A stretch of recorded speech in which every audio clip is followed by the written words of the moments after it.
What is up, guys? This is Amgad back to you with another video, and in this one we're gonna be talking about the iPhone 14 Pro Max. It's been exactly 5 months on the release date of this phone, and I wanted to share my experience with you guys. Is it worth buying nowadays, and if it's a good upgrade currently if you use any older iPhone? So without further ado, let's jump straight into it. Now, if you look at the phone from the back, you're gonna be like, oh, look at this beautiful purple color, right? It's the new color this year.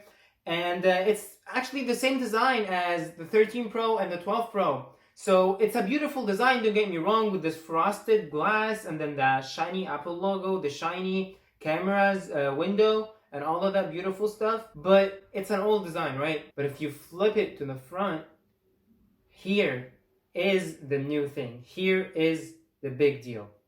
This display is gorgeous. It's a 6.7 OLED display, 120 Hertz, the top of the line display. This is one of the best displays on a smartphone at all. And the gimmicky thing this year is that piece of bean, as you can see right here. Apple calls it the dynamic island. It does some cool animations, don't get me wrong, when you play any music, for example, right? And then you swipe up, can see it goes back to the island, right? When you do a timer, whatever is gonna go to the other one. And then if you just tap it, it's gonna get you inside the app. You can tap it another time to go to the other app. It's more of a multitasking station, I see as, but it's a cool thing. Obviously, at first when the phone got announced, there was plenty of bugs with it. It would freeze the whole phone. It wouldn't go smoothly, right? But over time, with the software updates and all of that good stuff, now it works just fine, and I've never had any issues with it whatsoever. And because they don't have the notch anymore, now they fit the earpiece just between the frame and the tiny bezel on the display. I'll show it to you guys in the camera.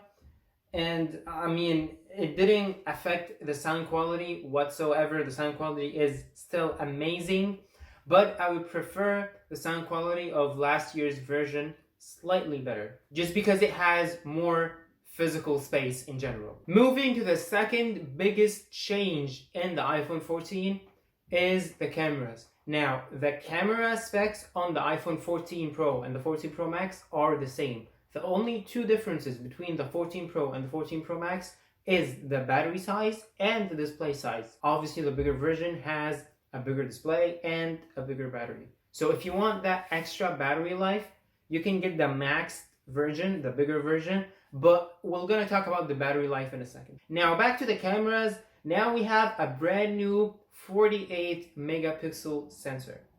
Now, what does that mean? It means the more megapixels you get, the sharper of an image you get, if you do it right with the software processing and the image processing on the phone. Now, pictures from the main camera is awesome. Now, when it comes to the main camera, as you guys can see, I've got a bunch of examples for you right here.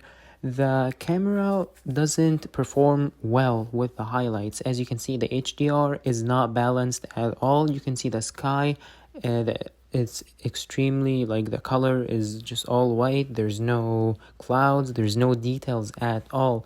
It's so highlighted, and the phone doesn't perform right in this picture. But what I found out is that it happens with all three cameras and all modes, whether it's portrait, whether it's with the ultra wide camera, with the zoom camera. It's just a problem with the way that the phone processes the image, and I hope Apple resolves that with a software update or something. I kind of understand that they might have some issues because it's a brand new sensor. It's the 48 megapixel one, but Apple, we all know that Apple is addicted to perfectionism. They should have tested the phone more before releasing it to the public. And now, when it comes to the portrait mode, I've got a picture over here, and maybe like the left lens of my glasses is considered as a part of the background. As you can see, the phone cannot cut the edges of my glasses properly, as you can see here in the image. And we obviously have the same issue of the highlights. I hope Apple in the new version, as I said, maybe the iPhone 15 or something, resolves this issue. And that's it for the photos. Now, when it comes to the video, as you guys can see, you can shoot up to 4K 60 frames per second, which is a little bit behind the competition because when the S22 Ultra came out, you can shoot an 8K video up to 30 FPS, which is incredible. Now, when you see the video quality is pretty good. Honestly, I don't think 8K is necessary for now. Maybe in the future we would have more like use of 8K, but right now I think we're good with 4K 60. And as you can see, you can simultaneously move from the ultra wide to the regular lens to the zoomed in lens because of Apple's optimization game. They make the software, they make the hardware. They're the only ones in the game currently who can do that simultaneously without any stuttering or any of that. It looks beautiful. The color grading is very, very good. And it gives you a very, very pleasing, like the image that pleases your eye thanks to the 65% bigger sensor. Now, the physical sensor in the main camera is bigger. So if the sensor of the camera is bigger, it lets in more light and it lets in more information overall to the sensor. Moving to the front camera, now we have an autofocus on the front video of the camera, and that's awesome for video creators. I use phones all the time to film my videos, and that is very, very good news.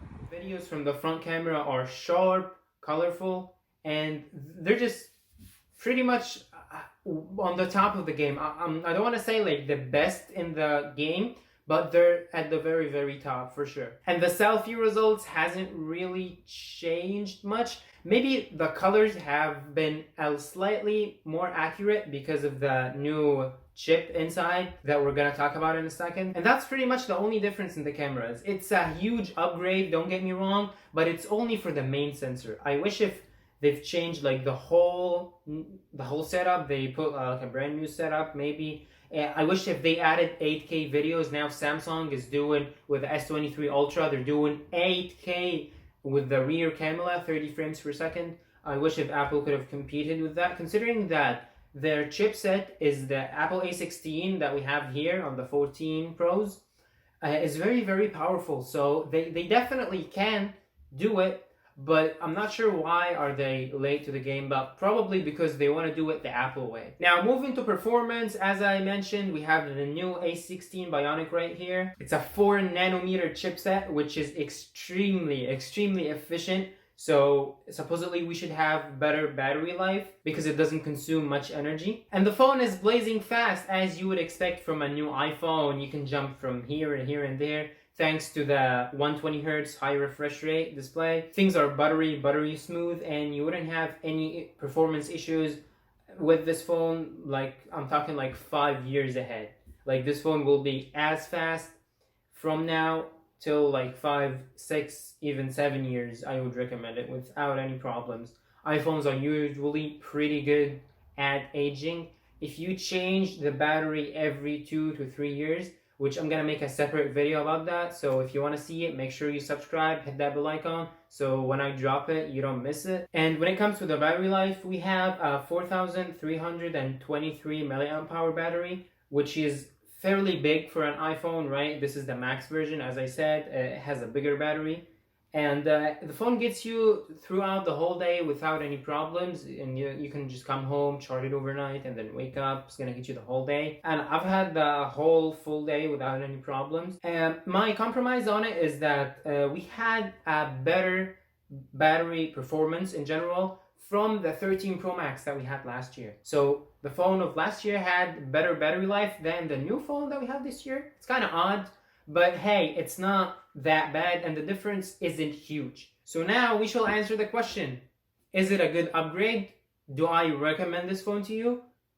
And my answer would be, if you're coming from an iPhone X, XR, XS, or any older version, this phone will be amazing. But if you can wait, just wait these upcoming months, right? Because we get a new iPhone every September. So if you can wait, just hold on to it, right? Wait for 6 or 7 more months until Apple announces the new iPhone 15. And I assume that it's not gonna have any huge differences. I believe they're gonna use the same design, the same dynamic island, same everything. So if you can wait, just hold on to it. So if you want to buy the new iPhone, you can, and you can get that for a discounted price because the new version is out. If you have an iPhone 13, 13 Pro, or even 12, is this a good upgrade? Is it the time to upgrade? And I would say no, not really. Not really. Unless you want the 120 Hz refresh rate so bad and you want the upgraded cameras, then I would say yeah, sure. But if you have an iPhone 12 or iPhone 13, I would advise you to just change the battery and just hold on to your phone 2 or 3 more years. As I said before, iPhones age well. So if you don't have any major problems, or if you want the really improved camera or the new dynamic island, even though I don't think it's an upgrade, like it's something that you would upgrade for, then yeah, sure, go ahead and upgrade. And that was it for me in this video. Thank you guys so much for watching. I know I haven't been uploading in a while, but you know, things happen in life and stuff like that. But hopefully I can upload more on YouTube and I can be with you guys more often. And I appreciate you guys liking, leaving a comment, watching the videos. It truly means a lot to me. And let's get our channel to 1,000 subscribers. That's what I'm aiming for. Yeah, I know it's a lot, but you know, you guys can do it. It's easy.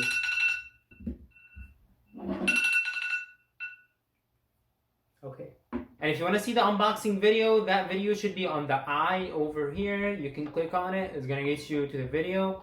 And as always, I'll see you guys later. Peace.